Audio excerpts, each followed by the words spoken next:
Assalamualaikum warahmatullahi wabarakatuh. Waalaikumsalam warahmatullahi wabarakatuh. Alhamdulillahi rabbil alamin.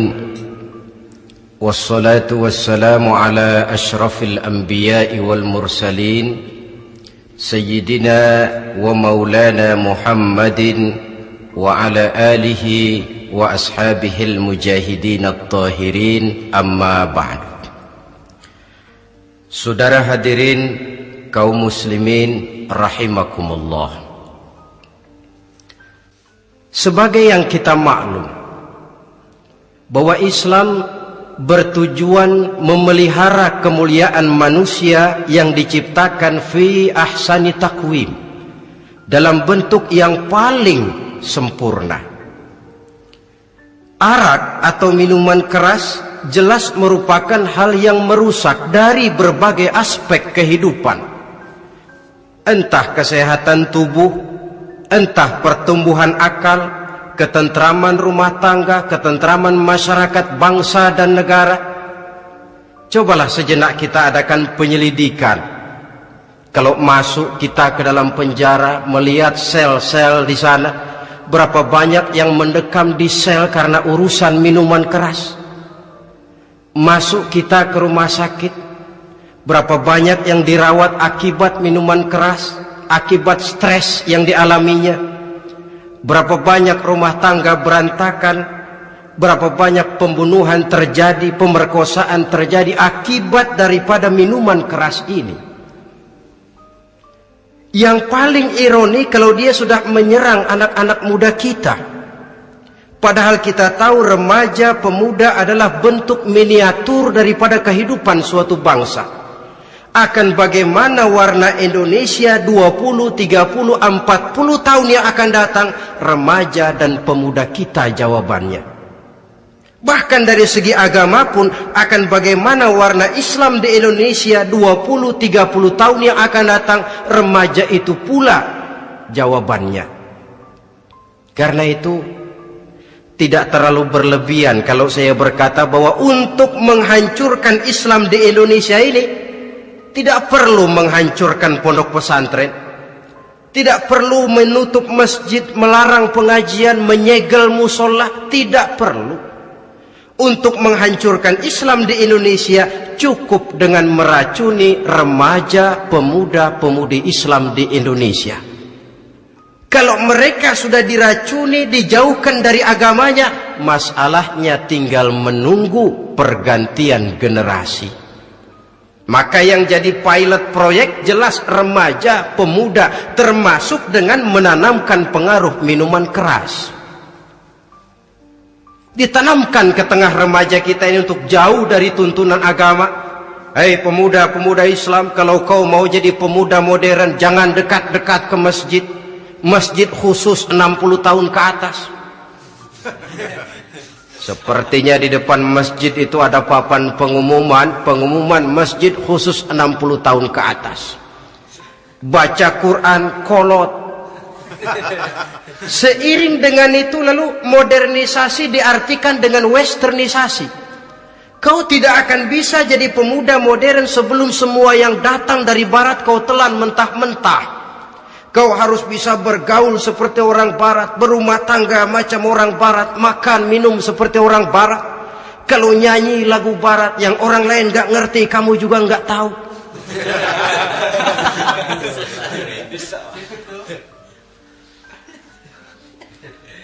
Anutlah itu free love yang pada gilirannya akan mengarah kepada free sex alias summon liven. Isaplah itu ganja, morfin, narkotik.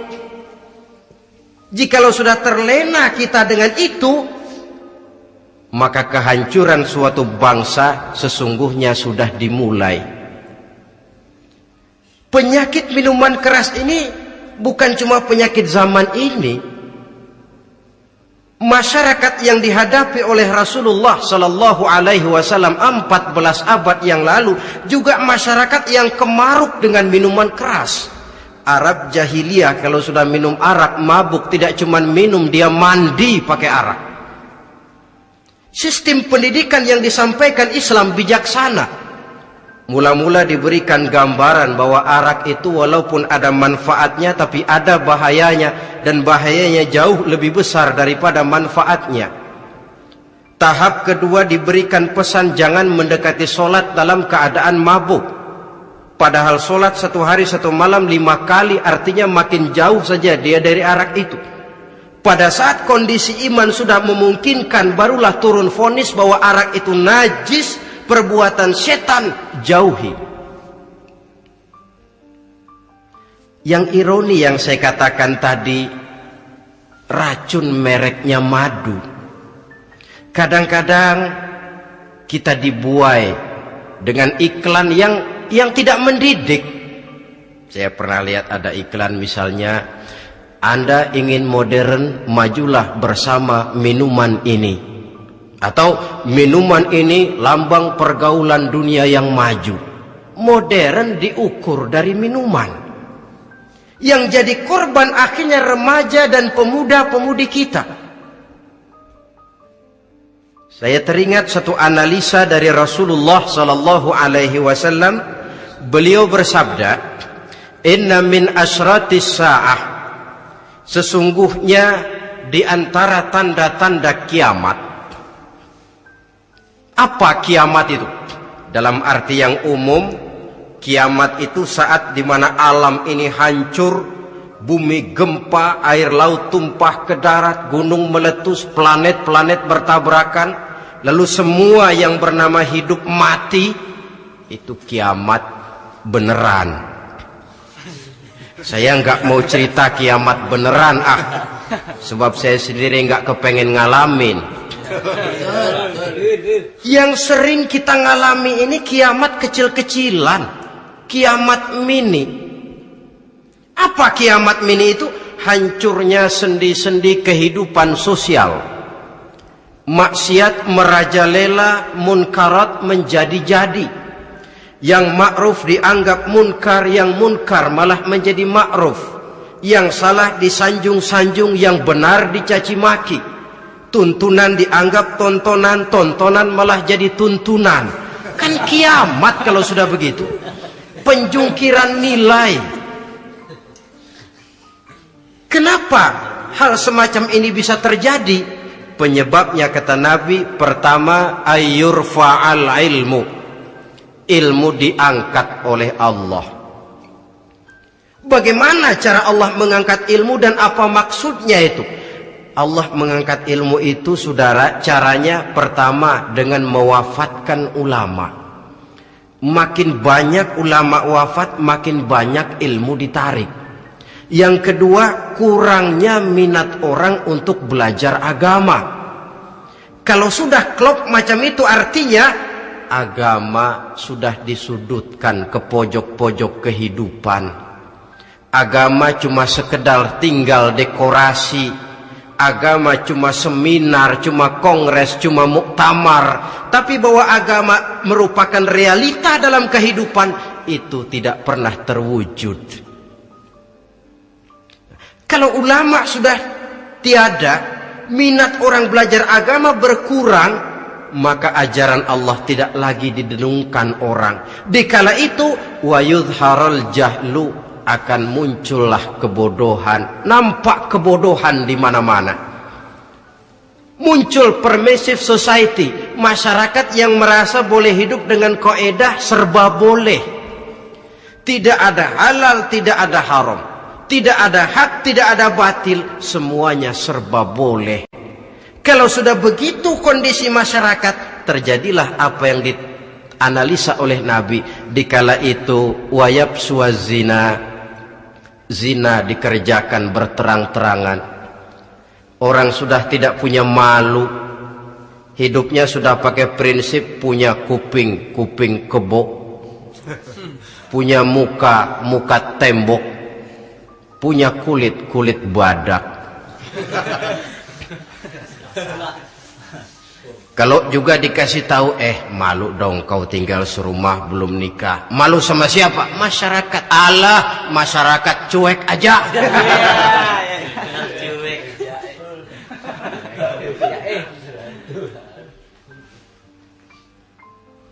Bukankah realita kalau kita ikuti surat-surat kabar, berapa banyak sudah gadis-gadis bergelimpangan jadi korban, berapa banyak bayi-bayi yang lahir ke alam ini tanpa harus tahu kemana dia mesti manggil bapak, yang akhirnya mengalami keterakisan, dimasukkan ke dalam kantong plastik, dibuang ke tempat sampah. Kalau itu sudah terwujud, muncul efek negatif yang kedua, wa yushrabal khamr, arak, minuman keras jadi kebanggaan. Anak muda belum nyohor kalau belum bisa mabuk. Yang enggak mabuk dianggap kolot, kampungan loh. Bikin malu baru kena segelas saja udah miring, cengeng. Temen kita no hebat sampai nyungsep di got. Yang nyungsep hebat. Ya kalau cuma yang hancur kehidupan pribadi. Tapi kalau sudah menyangkut masa depan, yang berarti masa depan suatu generasi adalah merupakan masa depan daripada suatu bangsa. Begitu kerasnya Islam ini melarang minuman keras, sampai bukan cuma sekedar meminumnya saja yang diharamkan, tetapi juga dilarang mengimportnya, memproduksinya, membuka warung yang menjual minuman keras, atau bekerja di tempat penjualan minuman keras. Ada juga yang nyerempet-nyerempet, Pak, kalau sedikit kan nggak apa-apa, nggak mabuk ini. Nah, saya ingatkan hadis Nabi diriwayatkan oleh Imam Ahmad, Abu Daud dan Turmuzi. Nabi bersabda, "Ma askara katsiruhu faqaliluhu haramun." Apa yang banyaknya menyebabkan mabuk, sedikitnya pun tetap haram hukumnya. Memang barangkali mungkin ada manfaatnya, tetapi bahayanya jelas lebih besar ketimbang manfaat yang bisa timbul daripada jenis minuman keras itu sendiri. Dalam hadis lain Nabi pesankan, "Man kana yu'minu billahi wal yawmil akhir fala yaq'udu ala ma'idatin taduru 'alaiha al-khamru." Siapa yang beriman kepada Allah dan beriman kepada hari akhirat, jangan dia duduk di dalam satu pertemuan yang di dalam pertemuan itu diedarkan minuman keras. Masuk ke dalam lingkungan macam itu saja tidak diperkenankan. Kenapa? Asyariku fi syarri syarrun. Bersekutu dengan kejahatan, jahat juga hukumnya. Semalam kamu mabuk ya? Enggak, temen. Saya cuma ngebeliin aja kok. Apalagi ngebeliin.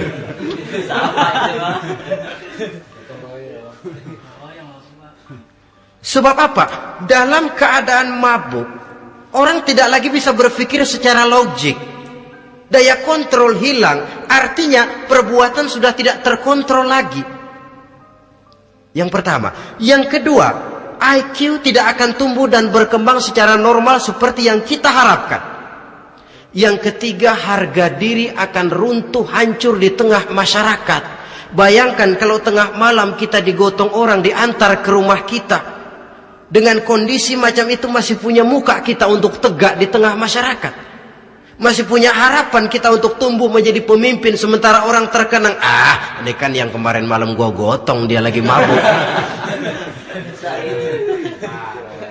Harga diri, kepribadian. Jangan lupa saudara, kita hidup di tengah masyarakat. Masyarakat itu punya hukum yang tidak tertulis, tapi lebih kuat dan lebih kejam daripada hukum tertulis. Orang bilang, sekali arang tercoreng di dahi, seumur hidup orang akan tetap ingat. Makanya Rasulullah dalam hadis memberikan tamsil untuk adik-adik remaja muslim ini, masalul mu'min kamasalin nahli. Perumpamaan orang yang beriman itu persis seperti tawon. Mentalitas orang mukmin persis tawon. Apa mentalitas tawon? Kalau kita ngaji bab tawon, kita renungi apa keistimewaan tawon. Saya lihat-lihat, ternyata tawon itu punya 4 keistimewaan. Pertama, tawon itu yang dihisap selalu saripati bunga. Bagus makanannya. Belum pernah tawon keliru makan. Saya belum pernah dengar kok ada tawon makan tahu.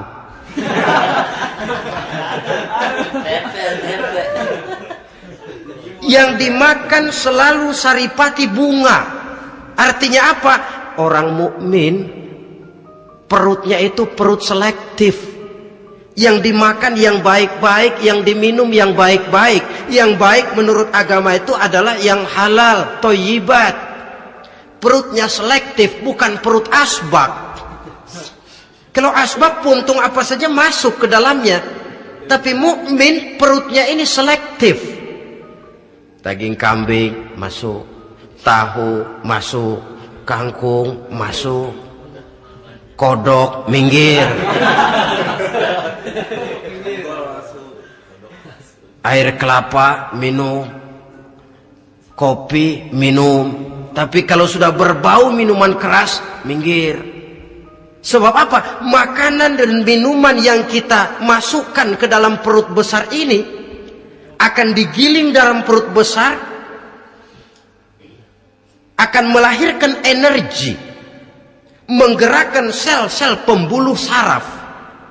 Kalau makanan dan minuman itu terdiri dari yang haram, energi yang ditimbulkan olehnya energi yang haram, mempengaruhi sel-sel pembuluh saraf. Orang akan cenderung berpikir yang haram kalau terlalu sering memakan makanan haram. Kalau sudah berpikir kepada yang haram, perbuatan pun akan mengarah kepada yang haram juga. Contoh kecil aja dah. Ada nggak maling mikirin majelis taklim? Karena yang dimakan lebih banyak yang haram, yang dipikir paling-paling nanti malam rumah siapa lagi nih ya? Sudah mengarah ke sana.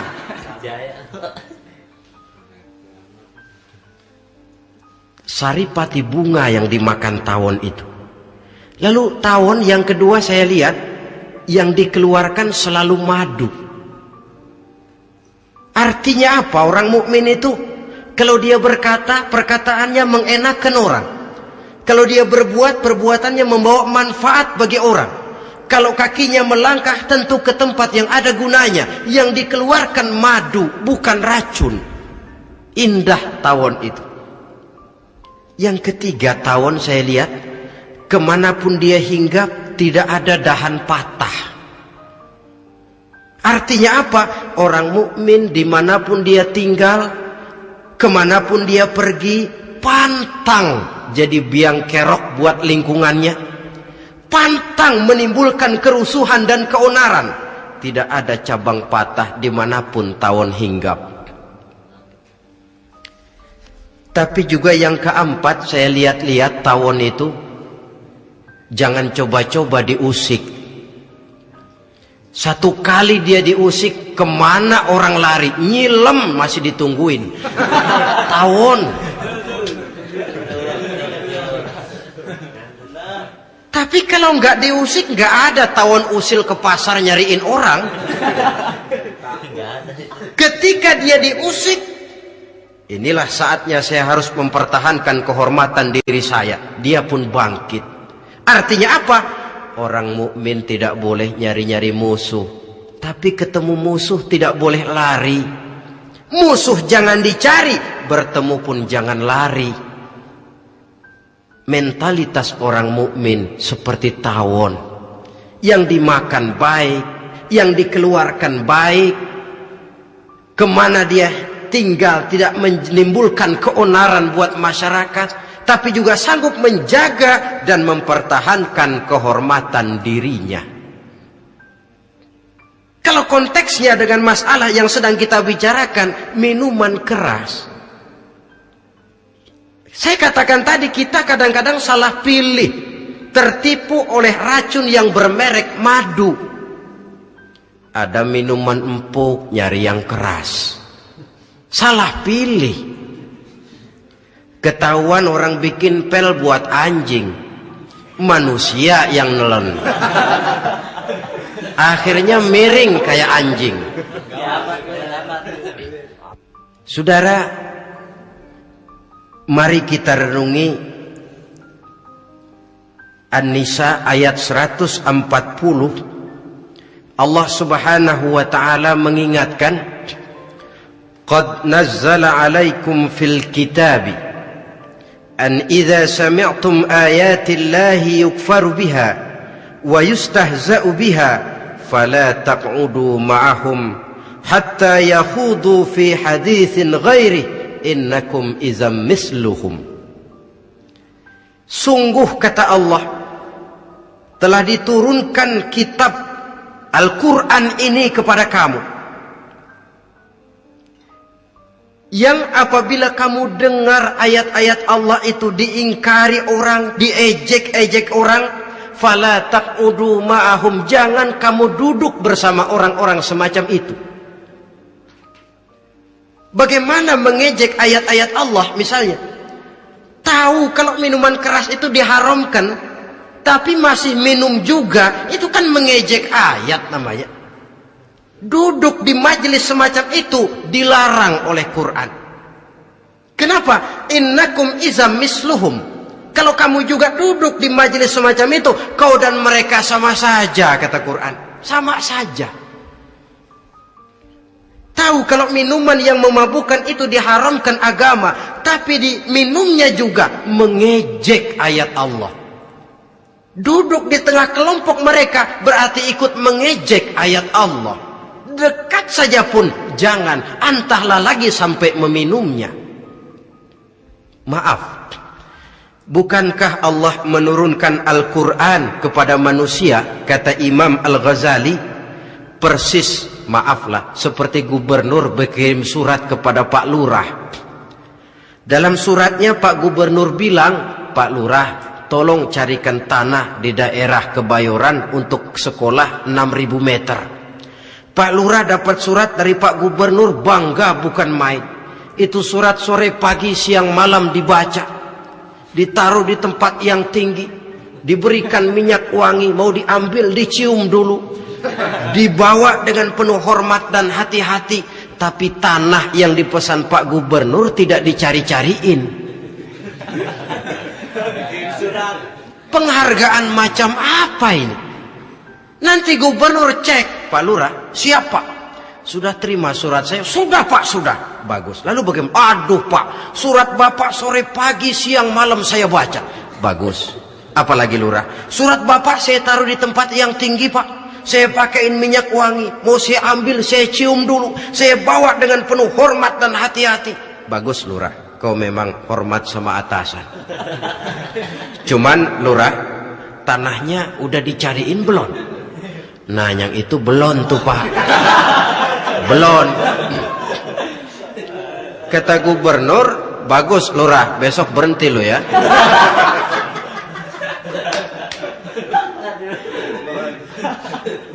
Membacanya memang penting, al-muta'abbad bitilawatihi, beribadah dari sebab membacanya. Tapi setelah kita baca, kita tahu isinya, what next? Mau apa kita dengan isinya itu? Jangan yang kita baca kita injak-injak. Itulah ironinya. Bagaimana Quran itu mau membawa keberkahan dalam hidup ini, kalau yang kita baca sering kita injak-injak. Dalam kehidupan kita baca ayat, wa ahallallahu al-bai'a wa harramar riba. Allah halalkan jual beli, Allah haramkan riba, tapi renten ditelan terus.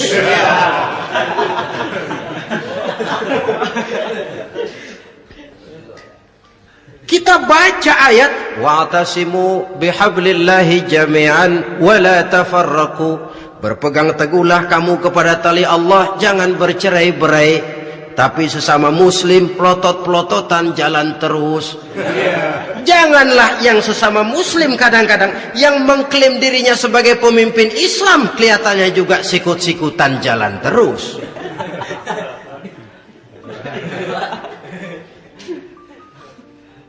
Sehingga tidak heran kalau orang bilang di bawah ngamalin ayat kursi sudah sampai di atas ayat hilang, tinggal kursi saja yang diamalin. Ironi dan menyedihkan. Perjalanan panjang memang saatnya kita menunggal dengan Al-Quran ini. Tetapi prosesnya memang harus kita mulai dari sekarang. Perkara kapan proses ini selesai, itu bukan masalah kita. Tapi bahwa kita sudah memulai suatu proses, itulah yang diharapkan. Hadirin yang saya hormati, oleh karena kerasnya peringatan Islam terhadap minuman keras, pernah satu hari seorang lapor kepada Khalifah Umar bin Abdul Aziz bahwa ada sekelompok orang berkumpul meminum minuman keras. Kata Khalifah Umar bin Abdul Aziz, dera mereka, hukum, cepat. Ya Khalifah, kenapa? Di tengah mereka ada juga orang yang Ramadan biasa puasa. Begitu, iya, yang biasa puasa duluan hukum. Kenapa? Mengerti memang lebih besar resikonya daripada tidak mengerti. Kalau yang tidak mengerti dilatar belakangi oleh kebodohan, barangkali masih bisa ditolerir, masih bisa dimaklumi. Ini toh sudah tahu mau puasa, kenapa berkumpul di majelis yang ada minuman keras? Tapi memang kelompok ini kan memang selalu ada. Kita lihat dalam masyarakat itu kan ada 4 kelas itu. Pertama, ada orang yang tahu perintah dan tahu larangan. Ini the first class, kelompok terbaik. Perintah tahu dia kerjakan, larangan tahu dia jauhi. Ini orang terbaik. Yang kedua, ada orang tahu perintah tapi tidak tahu larangan. Perintah tahu, larangan tidak tahu. Sholat mau, puasa mau, zakat fitrah bayar, nyolong mau, mabuk ayo. Perintah tahu tapi larangan tidak tahu, akhirnya semua dikerjain. Barangkali yang rada bingung malaikat bagaimana nyatatnya ini, kotor absen. Gelas yang ada di hadapan saya ini, kalau semua diisi air putih macam ini, kan jelas bisa diminum orang. Kalau semua diisi bensin, jelas bisa diminum motor. Tapi kalau separuh diisi air putih, separuh diisi bensin, kacau. Kalau gelas yang ada di hadapan saya ini sepenuhnya diisi air putih, jelas bisa diminum orang. Kalau sepenuhnya diisi bensin, juga jelas bisa diminum motor. Yang repot kalau separuh diisi air putih, separuh diisi bensin, kacau statusnya. Orang minum mabuk, motor minum pun mogok. Dijual juga tidak laku barang campuran. Inilah makna pernyataan Allah, wala talbisul haqqa bil batil. Jangan kamu campur adukan antara yang hak dan yang batil. Perintah dikerjakan, larangan pun dikerjakan juga. Kelompok ketiga, ada pula manusia yang tahu larangan tapi tidak tahu perintah. Larangan tahu tapi perintah tidak tahu. Jahat sama tetangga tidak, mencuri tidak, mabuk tidak, zina tidak, sholat tidak, puasa tidak, polos, semua serba tidak. Dan yang terakhir, kelompok keempat, perintah tidak tahu, larangan pun tidak tahu. Ini masuk kelompok makhluk gratis. Misalnya kambing, ayam, kerbau, itu kan makhluk-makhluk yang memang perintah tidak tahu, pun larangan juga tidak tahu. Nah, dalam hubungannya dengan ini, saya mengajak, marilah kita berusaha sekuat mungkin menjauhkan diri dari minuman keras yang jelas bahayanya dengan hidup tidak jauh dari bimbingan agama. Hadirin kaum muslimin rahimakumullah. Kawan seiring dan sejalan dari minuman keras judi namanya. Saudara kembar barangkali. Yang satu sering menimbulkan yang lain, tetapi bukan tak jarang keduanya berjalan berdampingan. Posisi judi dan arak ini dalam Quran sama bahayanya. Apa sebab? Mentalitas judi adalah mentalitas sirkeless, lingkaran setan. Artinya yang menang biasanya ketagihan, yang kalah biasanya penasaran. Ini yang menyebabkan orang tidak mau berhenti. Kalau dia menang, dia ingin mencoba untuk menang dalam jumlah yang jauh lebih besar lagi. Kalau dia kalah, dia penasaran, kenapa hari ini kalah? Barangkali sial, besok malam saya tebus. Mental semacam ini memang sulit untuk berhenti.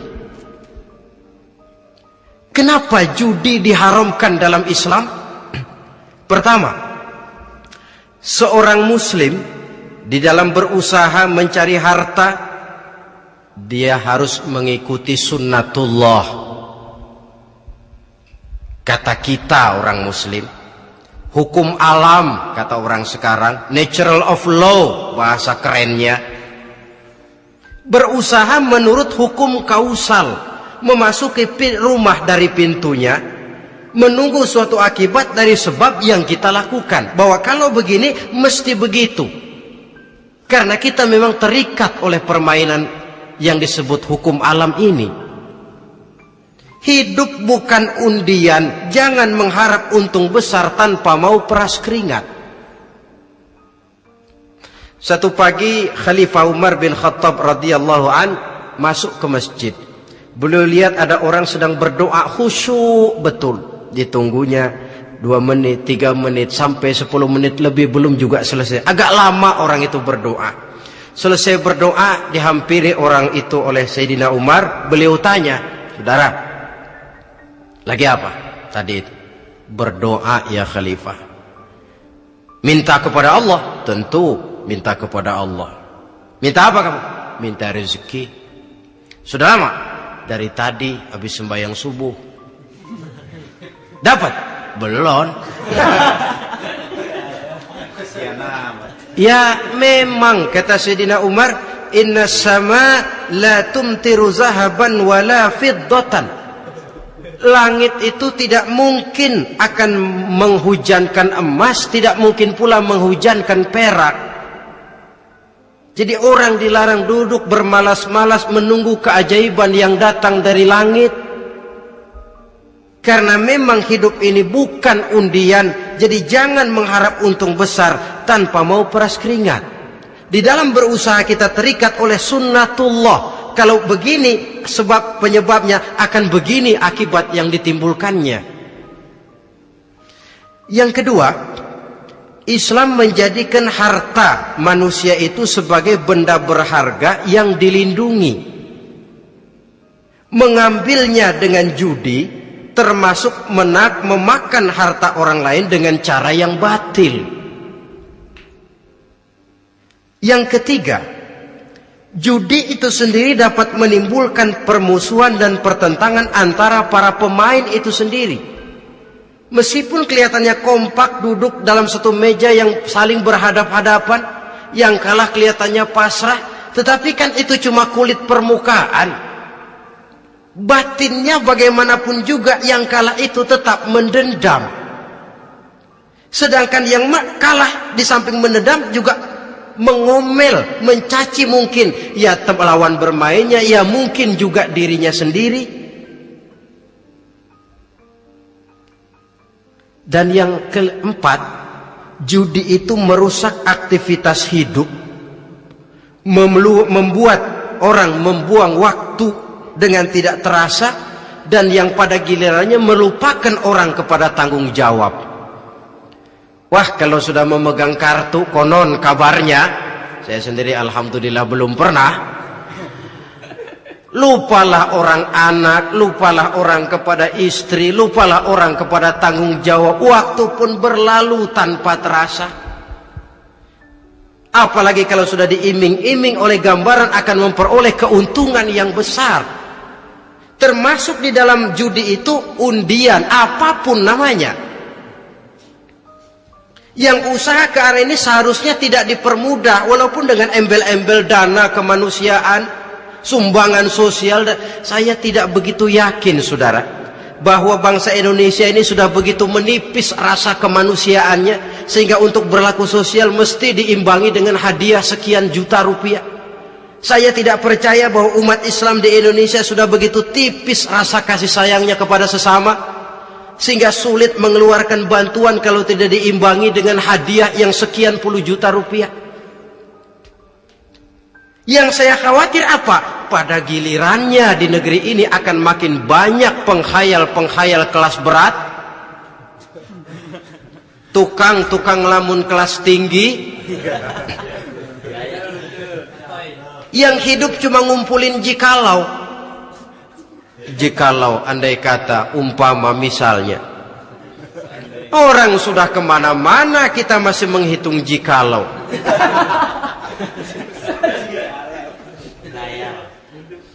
Orang boleh saja mengharap burung terbang tinggi, tapi punai di tangan jangan dulu dilepas.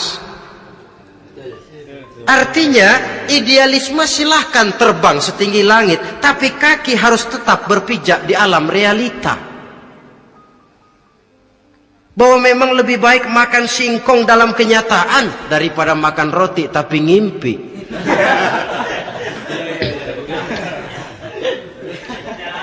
Kadang anaknya menangis, Pak minta jajan, ada uang 200 rupiah. Sudahlah sabar, kau jangan jajan, nanti bapak beliin kalau tembus 100 juta nih. Akhirnya yang 100 juta tidak, anak pun kelaparan. Bukankah akan jadi masalah bagi semuanya? Belum lagi rasa sayang kepada harta yang sudah dia miliki, entah itu tanah, rumah, kendaraan. Kalau sudah kadangkala di meja judi, hilang rasa sayang kepada benda itu.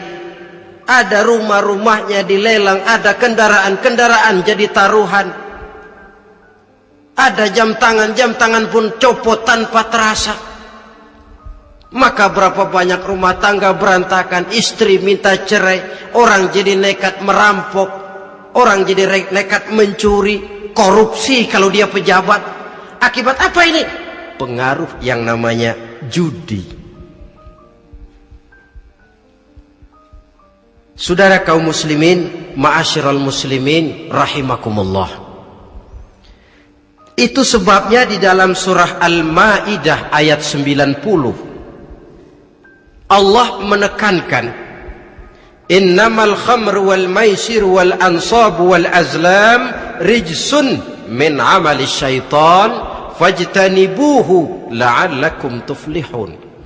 Sesungguhnya arak, judi, berhala, mengundi nasib itu rijsun. Ya Allah, jarang benar Quran menggunakan kalimat rijsun. Rijsun ini sudah merupakan puncak kekotoran. Bapak moyangnya najis, itu rijsun. Rijsun, kotor. Sudah kotor ditambah pula min amali syaitan, pekerjaan setan. Fajtanibuhu, jauhi. Jangan sampai main, dekat saja tidak boleh, jauhi. La'allakum tuflihun, jikalau kamu mau menjadi orang-orang yang beruntung. Sejarah tidak pernah mencatat ada orang jadi miliuner karena judi. Sejak David Rockefeller sampai Aristotle Onassis, orang-orang kaya top di dunia, mereka kaya bukan karena judi, tapi karena kemauan peras keringat banting tulang, mau memulai sesuatu dari kenyataan yang real di depan mata. Sebab apa? Hidup ini memang perjuangan. Janganlah kita ingin hidup dengan satu prestasi, ingin tetap hidup seperti apa adanya sekarang ini saja, toh kita harus berjuang. Apalagi ingin hidup lebih baik, lebih terhormat, lebih mudah.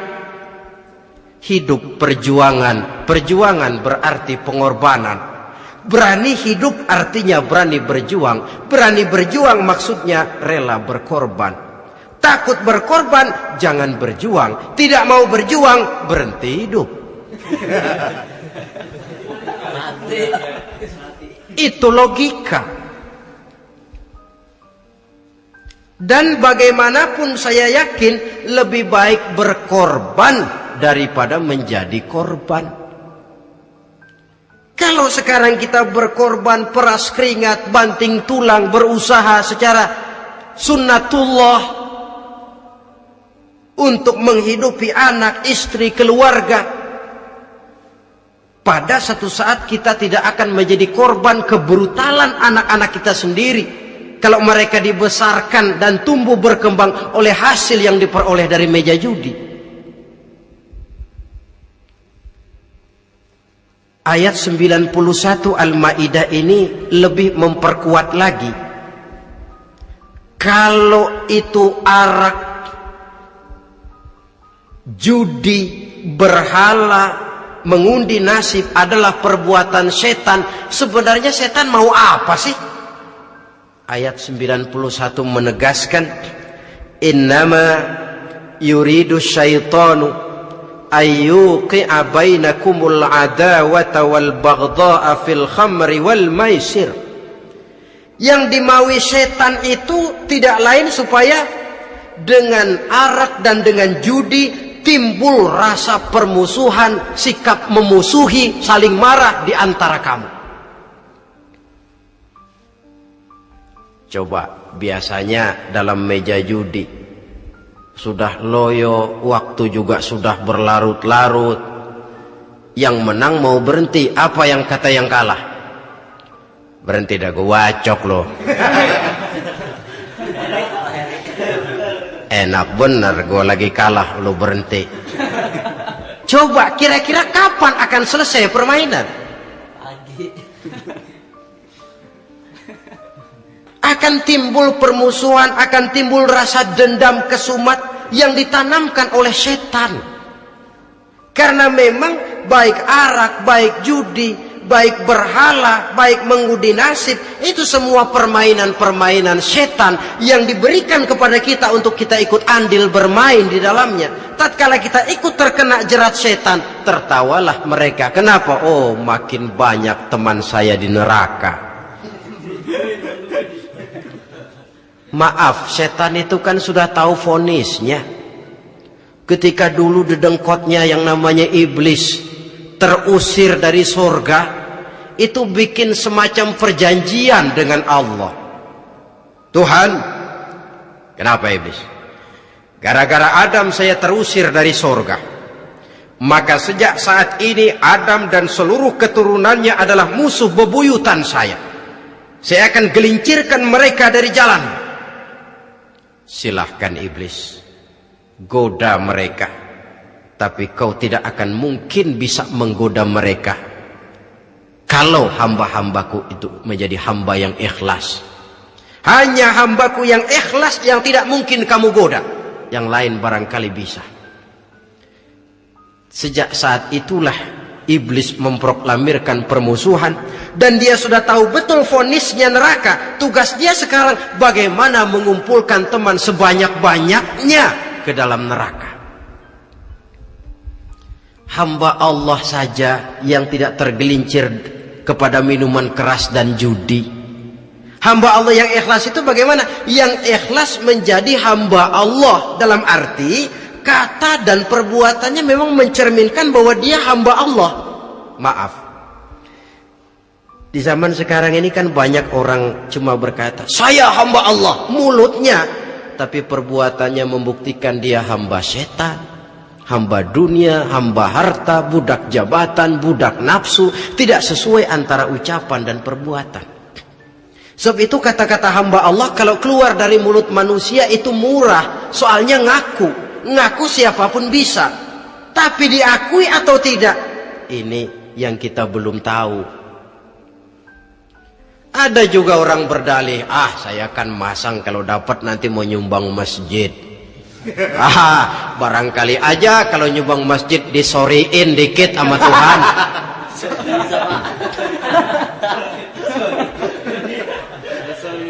Apa bisa begitu? Saudara, kita tidak mungkin mencuci kain dengan air najis.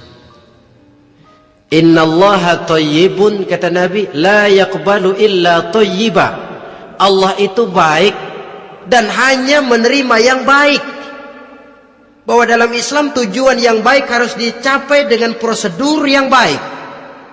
Bahwa niat menyumbang masjid bagus, tapi hasil daripada judi atau undian tidak akan menyampaikan kita kepada tujuan itu. Tidak boleh mencuri kain walaupun niatnya untuk sholat. Kalau nyolong kain niatnya buat sembahyang, dimaafin kali. Walaupun sholatnya sah, mencuri kainnya tetap saja dosa. Islam tidak menghalalkan segala cara untuk mencapai suatu tujuan.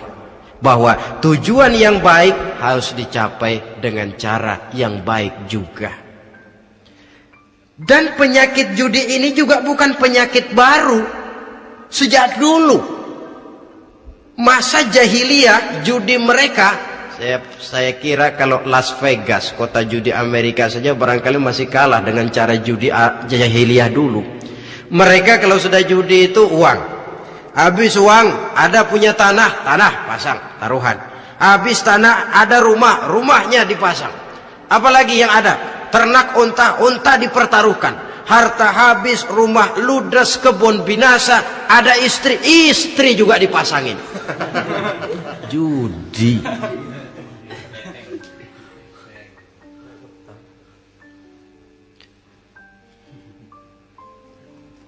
Kita sebagai muslim, oleh Al-Quran dijelaskan orang yang mempunyai dua tujuan hidup. Pertama, tujuan jangka pendek. Yang kedua, tujuan jangka panjang. Tujuan jangka pendek, dunia dan seluruh isinya. Tujuan jangka panjang adalah akhirat dan ridho Allah. Ini yang terpantul dalam doa setiap kita. Rabbana atina fid dunya hasanah wa fil akhirati hasanah. Tercapai tujuan jangka pendek fid dunya hasanah, dan tujuan jangka panjang wa fil akhirati hasanah.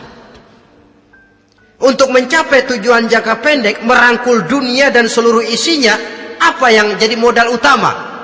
Pertama, pendidikan. Makin tinggi jenjang karier pendidikan yang kita tempuh, rasa-rasanya makin mudah menjangkau dunia dan isinya. Yang kedua, pengalaman. Tenaga expert masih tetap diperlukan. Makin banyak pengalaman, makin mudah menjangkau dunia. Yang ketiga, dan ini ada tapi tidak bisa dijadikan pegangan, faktor nasib. Faktor kebetulan. Ada, tapi tidak bisa dijadikan pegangan mutlak. Pendidikan, pengalaman. Ingin menjangkau fid dunya hasanah. Ini modal utama. Lalu untuk mencapai fil akhirati hasanah, prestasi ibadah. Bagaimanapun tinggi pangkat dan jabatan kita, bagaimanapun banyak gelar kita sandang, tanpa prestasi ibadah, nol besar kita dalam pandangan Allah. Itu sebabnya kita sholat. Jadi tidak beralasan kalau orang ditanya, kenapa sih kamu nggak sholat? Tetangga saya sholat melarat terus. Memang sholat itu bukan untuk mencari uang kok. Kalau ada orang yang rajin sholat, rezekinya kelihatan lancar, itu cuma sekedar persekot. Uang muka, cashnya tetap di akhirat nanti. Efeknya apa? Karena kita punya tujuan jangka panjang, mengharap ridho Allah di akhirat. Cara kita mencapai tujuan jangka pendek dibatasi oleh pertanyaan, Allah ridho apa enggak? Kita cari uang, tapi pertanyaan pokok, Allah ridho enggak cara ini? Kita mengejar kedudukan, tapi Allah ridho enggak dengan cara ini?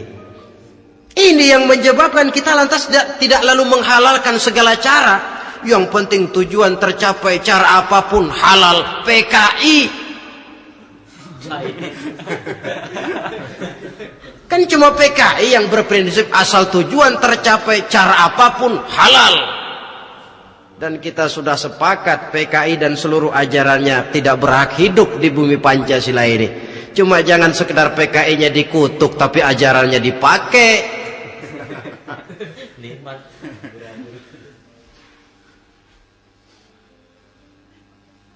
Nah, untuk mencapai dua tujuan ini, Islam mengajarkan sistem keseimbangan. Sehingga Nabi sabdakan, "I'mal lidunyaka ka'annaka ta'ishu abada, wa'mal li akhiratika ka'annaka tamutu ghada."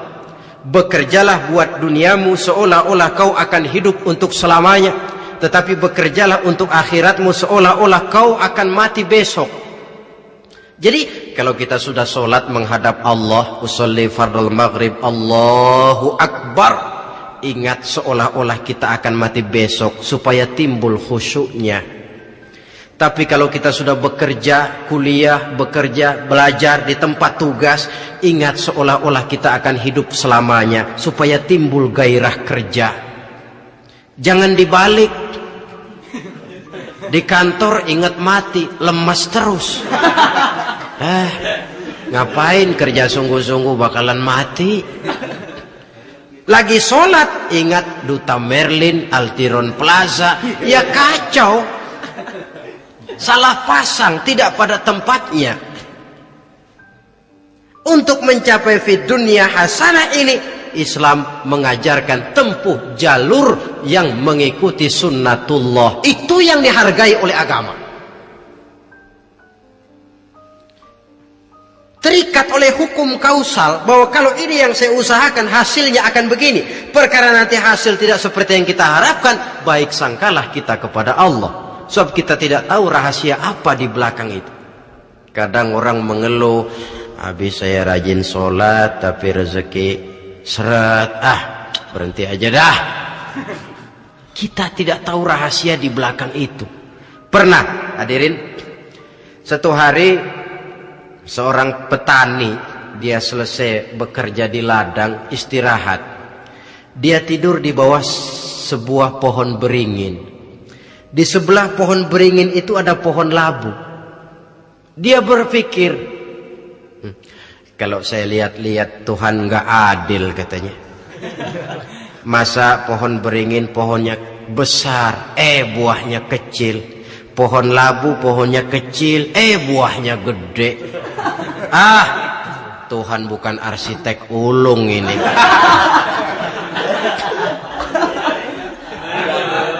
Mestinya supaya enak dilihat, beringin yang pohonnya besar buahnya sebesar buah labu. Pohon labu yang pohonnya kecil buahnya kecil saja sebesar buah beringin. Tidak adil Tuhan. Baru dia selesai berpikir Tuhan tidak adil, jatuh sebutir buah beringin tepat menimpa hidungnya. Dia terkejut. Astagfirullahalazim. Kalau begitu saya sadar katanya, Tuhan benar-benar adil. Coba kalau buah beringin segede buah labu, waduh kayak apa muka saya ini.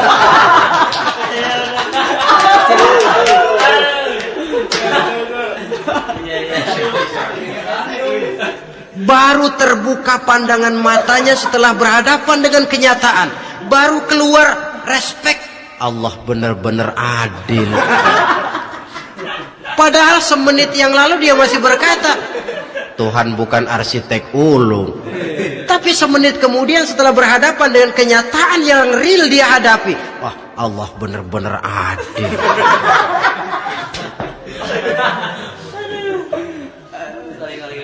Itulah kehidupan ini.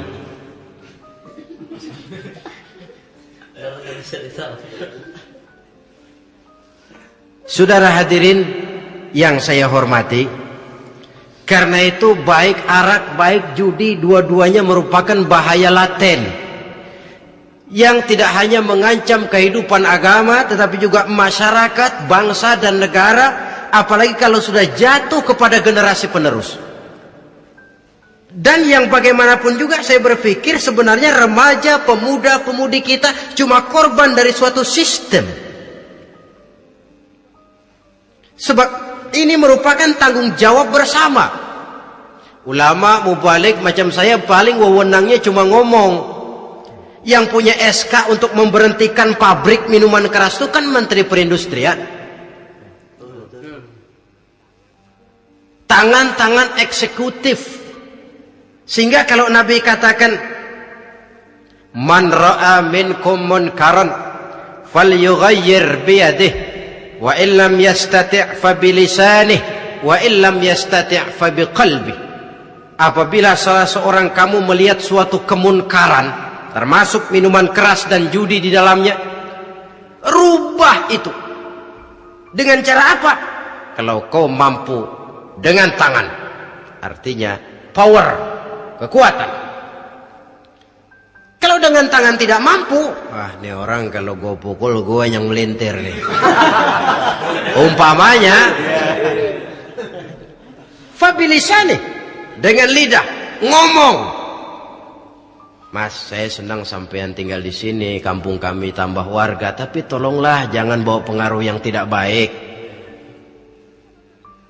Kalau ternyata bicara pun tidak berani, fabiqalbi, cukup dalam hati, sekurang-kurangnya tidak ikut membenci kemungkaran dalam hati, itulah kadar iman yang paling lemah. Ini secara umum. Tapi kalau hadis ini kita mau adakan semacam, katakan description of job, bahasa kerennya, kita adakan pembagian tugas. Siapa yang harus merombak kemungkaran dengan power? Penguasa, pemerintah, sebab dia punya aparat. Siapa yang merombak kemungkaran dengan lidah? Ulama, kiai, mubalik, ngomong. Siapa yang hanya mengubah kemungkaran dalam hati? Kita umumnya rakyat lemah ini, yang mau ngomong gak berani tapi hati pegel. Nah, kalau sudah ada pembagian tugas semacam itu, insya Allah masing-masing akan berjalan pada relnya, dan pada akhirnya selamatlah kita, bangsa Indonesia, umat Islam pada khususnya, dari bahaya, baik bahaya minuman keras maupun bahaya judi. Menyelamatkan bangsa, dan yang lebih lagi menyelamatkan masa depan kita. Sekianlah saudara pertemuan kita pada saat ini. Mudah-mudahan ada manfaatnya. Terima kasih atas segala perhatian. Mohon maaf atas segala kekurangan. Usikum wa nafsi bitaqwallah. Wassalamualaikum warahmatullahi wabarakatuh.